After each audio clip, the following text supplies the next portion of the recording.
Malungkot na balita, pumanaw na ang award-winning filmmaker na si Ticoy Aguiluz. Ang mahal na filmmaker na si Amable Ticoy Aguiluz V, na kilala sa kanyang visionary contributions sa Philippine cinema, ay pumanaw noong Lunes 19 ng Pebrero taong 2024.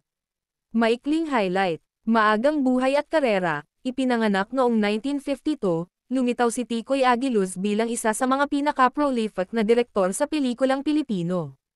Major contributions, notable works include, Segurista, Rizal sa Dapitan, Manila Kingpin, The Asyong Salonga Story, and Tragic Theater.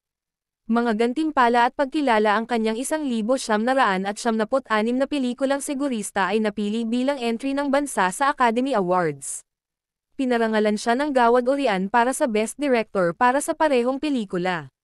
Bukod pa rito, natanggap niya ang Chevalier d'Ans l'Ordre des Arts et Lettres mula sa gobyerno ng France para sa kanyang makabuluhang kontribusyon sa industriya ng pelikula.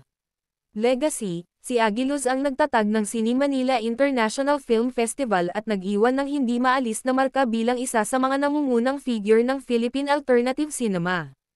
Pahayag ng pamilya. Sa isang pahayag na inilabas ng kanyang pamilya, walang ipinahiwatig na dahilan ng kamatayan, at ipinahayag nila ang kanilang pagnanais na magluksa ng pribado sa ngayon. Ang mga detalye tungkol sa kanyang internment ay ibabahagi sa publiko kapag handa na sila. Mga parangal. Ang Directors Guild of the Philippines, DGPI, at ang Film Development Council of the Philippines, FDCP, ay nagbigay pugay kay Aguiluz, na kinikilala ang kanyang malalim na epekto sa Philippine cinema.